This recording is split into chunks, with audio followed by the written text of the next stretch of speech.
Buen día a todos, ¿cómo andan? Acá Buen día. muy bien, Eduardo. Eh, ¿Qué podemos recomendar para arrancar la semana, Eduardo?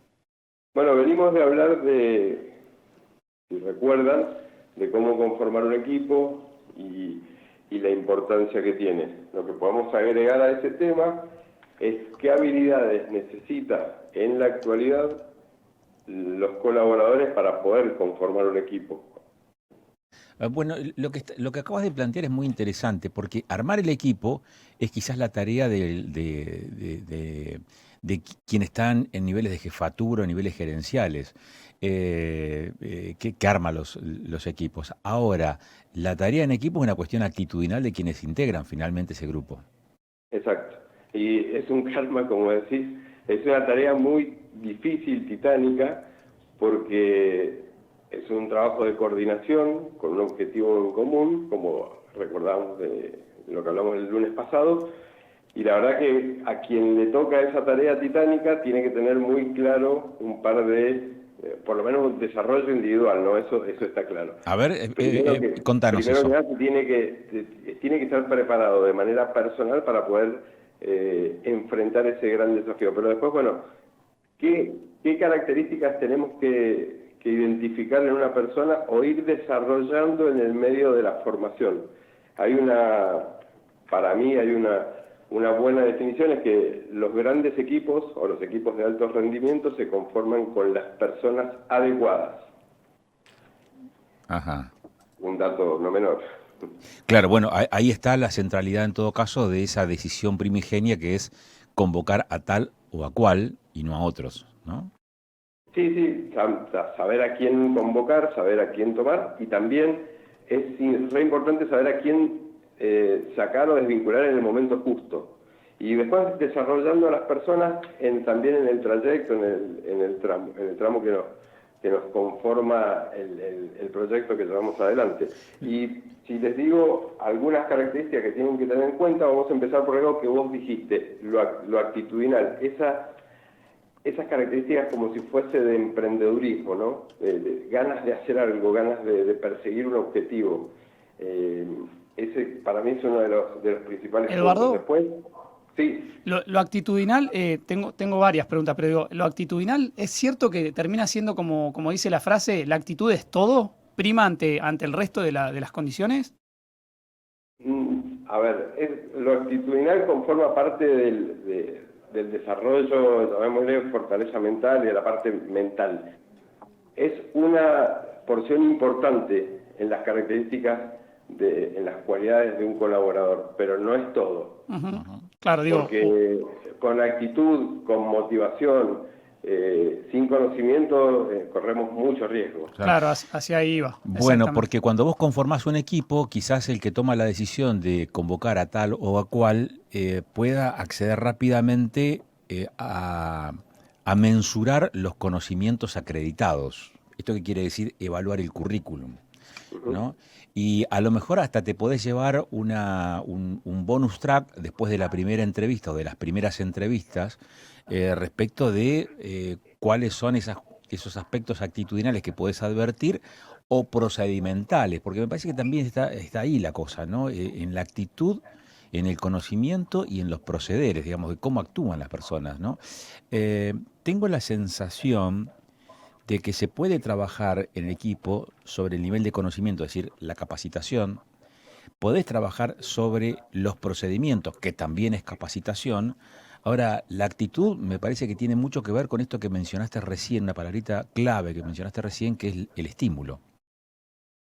Sí, a ver, llamémosle como la puerta de entrada para desarrollar todo lo que viene. Si una persona no tiene ganas es imposible que tenga posibilidades de desarrollarse, entonces no Ujú. va a acompañar la evolución que es necesaria en cualquier equipo de manera personal. Entonces ese crecimiento necesario va marcando también una forma de trabajar y una diferenciación que los equipos necesitan ir transitando. Claro. Después, por ejemplo, referido a la actitud, pero el servicio, ¿no?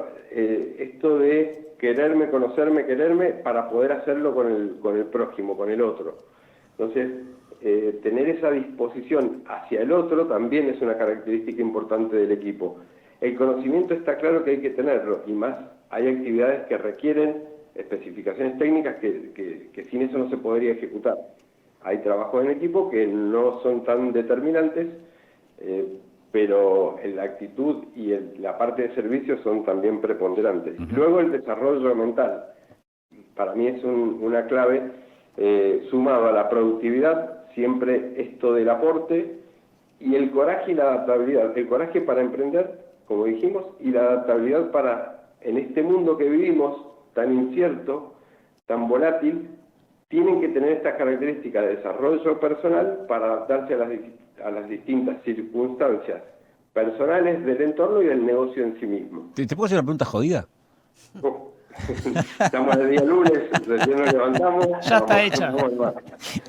Pero escucho igual. Bueno, ¿qué es lo que más fácilmente se contagia? ¿La buena o la mala actitud? Según mi experiencia, porque acá todos deben tener una parte, las emociones se contagian, eso hay que tenerlo en cuenta. Ajá. Y los malos hábitos se contagian rapidísimo. Por una cuestión de que nuestra cabeza tiende a ser vaga, que se entienda el concepto, tiende a ahorrar energía como un elemento esencial de supervivencia. Entonces los malos hábitos son los que primero se aprenden. Si uno toma a alguien, para poner un ejemplo en lo que decís, si yo contrato a alguien, lo que no tengo que hacer es que el mentor sea cualquier persona sin tener evaluado y sin tener claro que tiene que hacer esa tarea, porque lo que va a terminar aprendiendo esta persona al lado son las mañas, por ponerle un nombre concreto. Entiendo. Eduardo, ¿se puede, entiéndase justamente en el contexto que estamos hablando, ¿se puede ayudar a algún integrante del equipo que no tenga ganas de mejorar? ¿O es sumamente responsable él de su destino? Es decir, si no hace el clic, no se lo puede ayudar. Hay procedimientos, por ejemplo, en charlas, en feedback, en conocer. Es importante conocer por qué sucede tal cosa, preguntarle qué le pasa, cómo está, y entender su comportamiento, su conducta. Si logramos identificar eso y hay ganas de mejorar y se identifica cuál es el problema, esa posibilidad de superarse existe, está claro que se puede hacer. El punto está en que esa persona se la pueda detectar y reconozca su problema, su debilidad, y tener las herramientas necesarias para ayudarlo en el contexto en que se encuentra. Pero sí se puede. Sí. Claro. Siempre es como el primer paso a realizar. Lo que pasa es que acá las empresas esto no lo hacen. Normalmente hay mandos medios que pueden evaluar por percepción, por sensación, entonces este no trabaja, y después que no miden. Las empresas no miden esta parte, estas habilidades blandas no las miden la productividad, y estas habilidades blandas va por la percepción del mando medio, y eso es un problema grave. Justamente hacia ahí va a ir, Eduardo, vos. ¿Por qué crees que las empresas no abren los ojos? ¿Por qué no observan este tipo de habilidades, justamente las emocionales, las mentales? Porque a fin de cuentas están perdiendo productividad. ¿Qué quiero decir con esto? Una persona que no se siente bien anímicamente, psicológicamente, a la larga el resultado es negativo en productividad. Totalmente. Y a veces no detectan que tiene un potencial enorme, y que tal vez la cultura y el clima donde se mueven no es el adecuado, no está en el jardín correcto, sería, ¿no? Y entonces eso influye negativamente en la empresa. Es una gran pregunta, no se entiende por qué las empresas esto no lo miran. Tengo muchas cosas para contarles de experiencia, no vamos a estar 3-5 horas acá, pero las empresas no lo miden y no les interesa tampoco. A ver, hay un concepto en nuestra cultura muy individualista. Cada uno que llega a un lugar que es importante trata de cuidar ese lugar a costa de lo que sea, y no pone el equipo sobre su objetivo individual. Y así se van conformando, por ejemplo, subgrupos que lo hacen de una manera corporativa para mantener los lugares.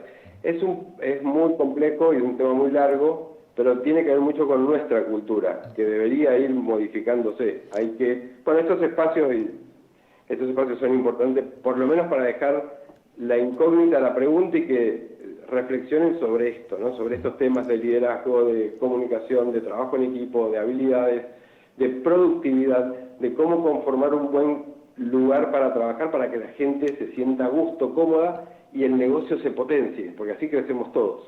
Eduardo, hace un ratito te preguntaba y te decía, te voy a hacer una pregunta jodida.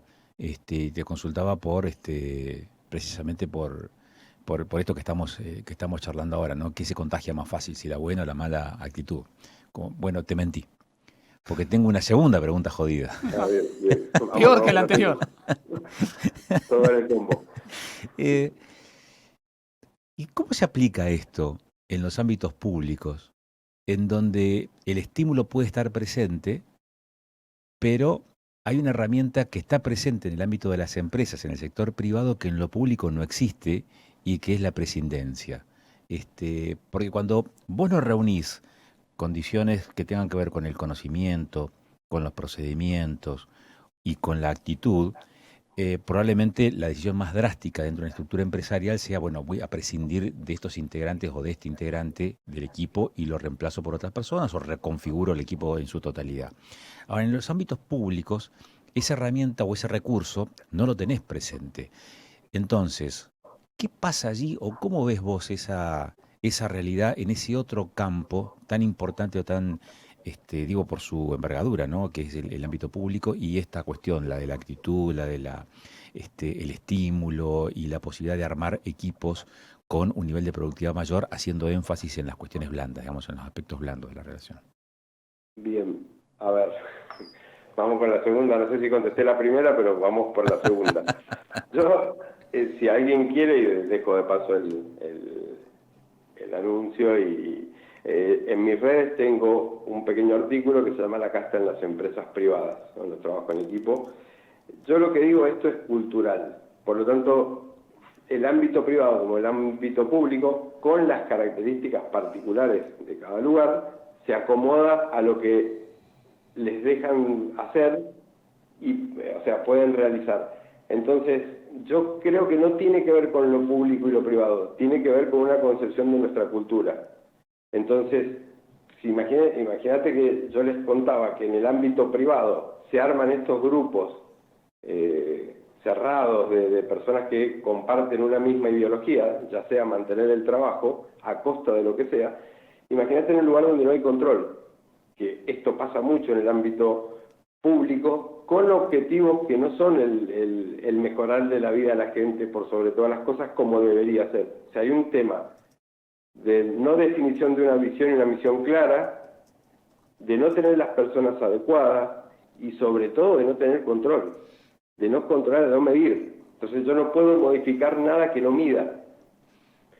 Entonces, y después de cómo conformo los equipos. Entonces es una cuestión muy cultural que se profundiza en el ámbito público. Se hace mucho más difícil y mucho más complejo, con impactos severos sobre la sociedad en general, en el ámbito público. Pero tiene que haber una cuestión cultural.